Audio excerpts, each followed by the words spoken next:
Olá, estudantes do terceiro ano. Vamos concluir a nossa aula 10.2, finalizando agora com a revisão, fazendo uma revisão geral e depois a correção das atividades, certo? Vamos lá, vamos para a tela, que é uma aula rápida. Então, vamos fazer a revisão do tópico que nós abordamos sobre linguagem, aula 10.2, a linguagem na história. Então, queridos, primeiro iniciamos, com o conceito de linguagem, que é a ideia de conjunto de signos e de sinais que indicam algo distinto deles, de tal maneira que compõe o quê? Um significado ou sentido na mente daquele que domina esse código. Então, linguagem, há diversas linguagens. Diversas linguagens, escrita, linguagem verbal, não verbal, enfim, que é um conjunto de signos ou sinais que indicam ali um significado. Quais seriam os eventos mais marcantes na história da linguagem e da comunicação? Nós falamos lá durante a aula que, historicamente, até um certo período da sociedade, 3.500 a 4.000 anos, podemos dizer, antes de Cristo, não havia o domínio da linguagem escrita, ou seja, a sociedade humana era considerada pré-histórica. A partir dos eventos, da criação ali dos signos, da escrita na Grécia pelos egípcios, então passou a ser considerado já civilização. Então, aqueles que tiveram o poder de abrir novas possibilidades para a humanidade. Qual foi? Então, é uma pergunta, Quais seriam os eventos? Os eventos são esses, que deu origem, então, à civilização, a sociedade considerada civilizada, ou seja, após a pré-história. Criação das línguas, criação do alfabeto, invenção da imprensa e desenvolvimento da linguagem eletrônica, que foi o único tópico que nós estudamos. A mais atual é o quê? Linguagem eletrônica, digital. Então, isso é muito importante conhecer sobre essas linguagens também. Falamos, então, da linguagem eletrônica, que compreende uma grande quantidade de tecnologias digitais que surgem em curto espaço de tempo, digital e não digital, queridos? Porque, por exemplo, um instrumento como um toca-disco, nem existe mais toca-disco. Agora, as músicas são todas eletrônicas. Também não deixa de ser, um instrumento ali das tecnologias, digitais ou não digitais, que surge em um curto espaço de tempo. Como eu já falei na aula anterior, a linguagem eletrônica ou as tecnologias digitais, tudo muda constantemente o tempo todo. Perceberam quando a gente tem um aplicativo, logo ele traz ali uma configuração nova? O WhatsApp é o tempo todo atualizando. O nosso telefone é o tempo todo atualizando. Então, é tão rápido, vão adquirindo novos formatos e vão descobrindo novas técnicas, tecnologias que o celular que a gente compra com pouco tempo, com 2, 3 anos, já tem que trocar, mudar. O problema, então, com as tecnologias digitais, o problema da distância para a comunicação praticamente acabou, ou seja, não tem mais essa que eu não consigo falar mais com ninguém, não tenho mais informação de nada. Então, a maioria, acesso quase que de todos. Como resultado, o mundo se transformou, então, numa aldeia global. A aldeia global é a expressão criada por esse comunicólogo, ou seja, um estudioso da comunicação, na década de 1970. Então, agora, os estudiosos da área da linguagem, com certeza, têm novas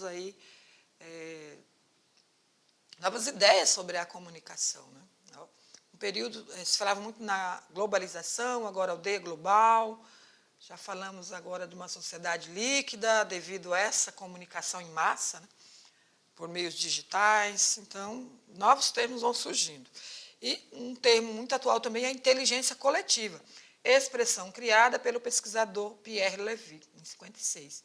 Esses caras que já são lá desse período, já estudavam essas mudanças lá na década de 50, de 70, na atualidade há uma diversidade de de informações, de novos, né, expressões, novas linguagens, por exemplo. Certo? Então, vamos para o momento tirar dúvida.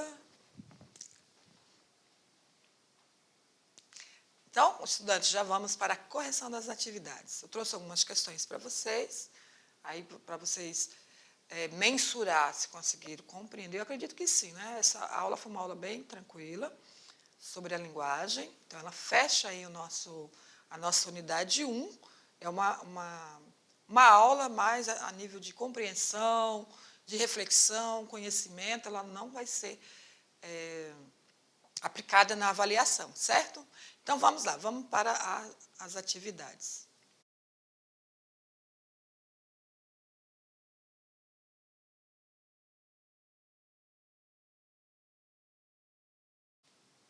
Muito bem, vamos lá para a correção das atividades.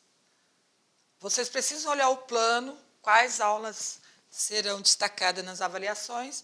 Vai ter, sim, tema sobre linguagem, mas é da aula anterior, não aula 10, aula 9, tá?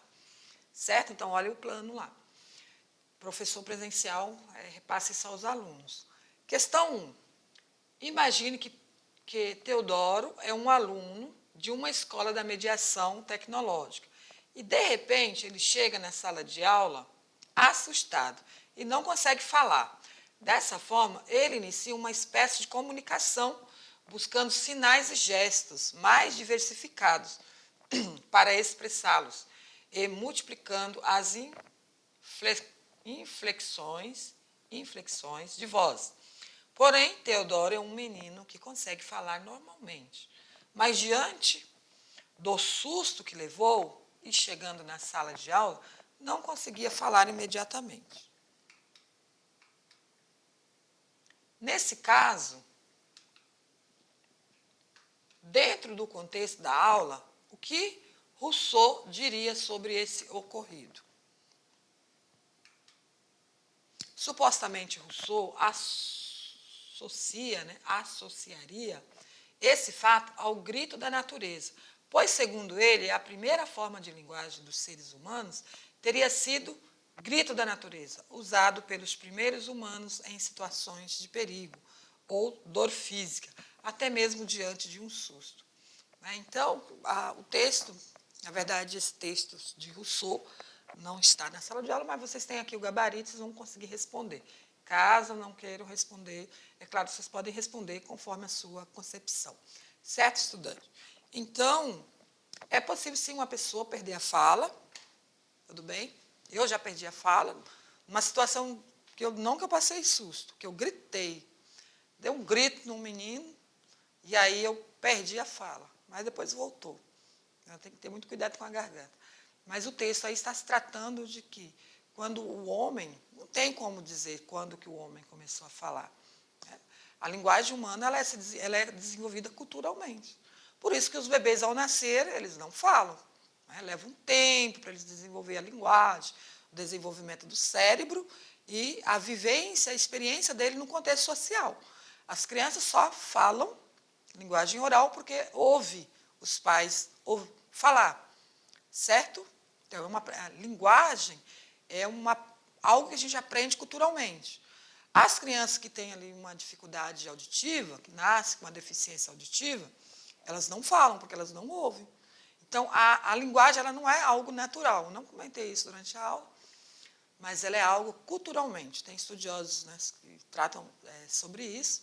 Então, a linguagem ela é cultural. Vamos para a próxima atividade. Vamos lá? Então, vocês podem responder aí conforme o seu entendimento, fazer pesquisa também. Questão 2. A linguagem eletrônica compreende uma grande quantidade de meios ou mídias, desde os antigos telégrafos, gramofones, até os atuais telefones.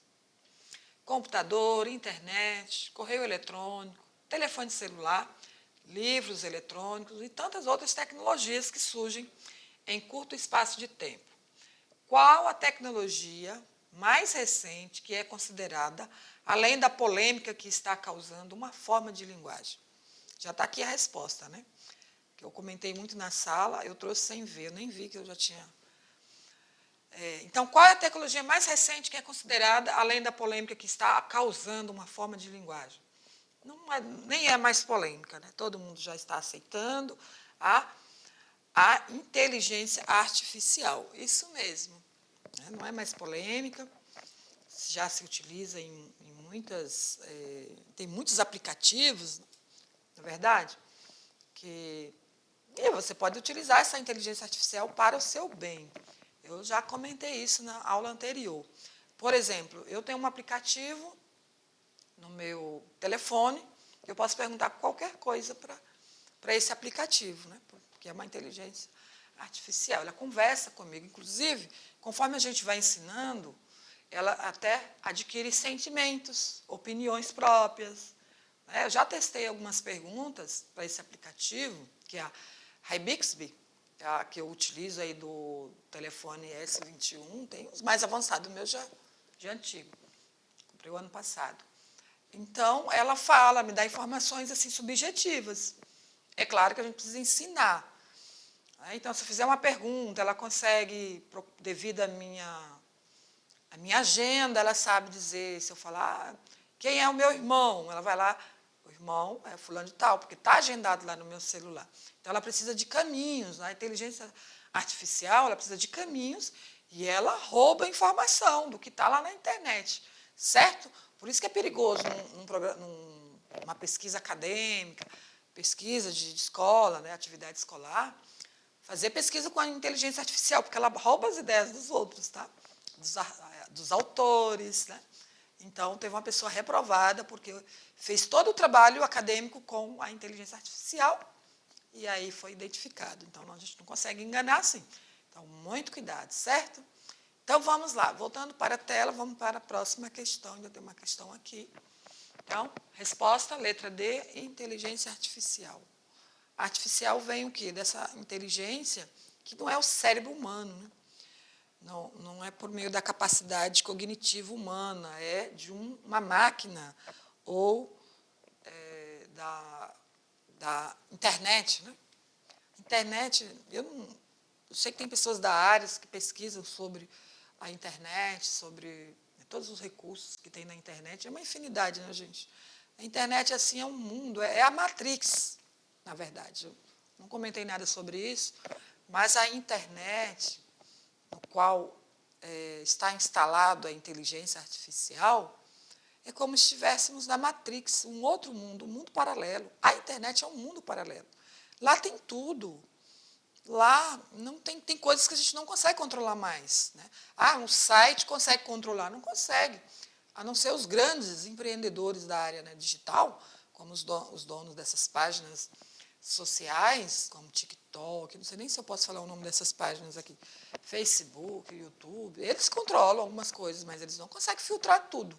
Então, é um submundo que muitas vezes, é que agora tem até lei, né, sobre crime digital, alguma coisa assim, porque está uma vastidão, né, coisa imensa que a gente não consegue acompanhar e controlar mais. Então, vamos para a questão 3. Verifique a imagem abaixo e responda o que se pede. Então, tem vários signos, podemos dizer, imagens aqui retratando de algum significado. Aí falei alguns com vocês. Tem uns que é muito conhecido, outros a gente não conhece. Alguns eu não conheço, mas, enfim. Apesar das diferenças entre todas essas linguagens, existe um sentido básico que permeia todas elas. Qual seria esse sentido? Vamos ver aqui a resposta. É a ideia de um conjunto de signos, isto é, de sinais visuais, sonoros, táteis, que indicam ou remetem a algo distinto deles, ou seja, objeto, emoção, ideia. Então, esses signos, eles transmitem diferença. Distinto quer dizer o quê? Diferente entre esses sinais aí. Pode ser um objeto, pode ser relacionado à emoção, uma ideia. Por exemplo, um sinal como emoção, né? Esse sinal aqui, todo mundo sabe que esse sinal aqui emite o quê? Uma emoção. Sorriso, uma carinha sorridente. Esse, uma carinha triste, não é verdade? Não é uma emoção? Ideia, por exemplo, nós sabemos que esse sinal aqui, ó, acho que é assim, né? Na verdade, não, é assim, ó. Dá, remete o quê? Sinal de ideia, uma lâmpada, né? Luz, certo? E esse sinal aqui a gente sabe que está relacionado ao quê? Uma maçã, não lembro se ela é cortada, né? Remete a uma marca muito famosa, é a maçã com um pedacinho aqui cortado, né? Então, estudante, é isso, tá? A resposta é essa. Então, nós concluímos aqui a nossa questão 3. Espero que vocês tenham gostado dessa aula, uma aula bastante leve, com informações importantes, certo? Porém, vocês precisam ter essas compreensões, essas leituras, continue pesquisando, continue estudando, fazendo leituras, tá? Pesquise outros materiais que tratam desse tema que é muito importante para a sua aprendizagem, certo? Obrigado pela atenção e ainda voltamos nas revisões gerais.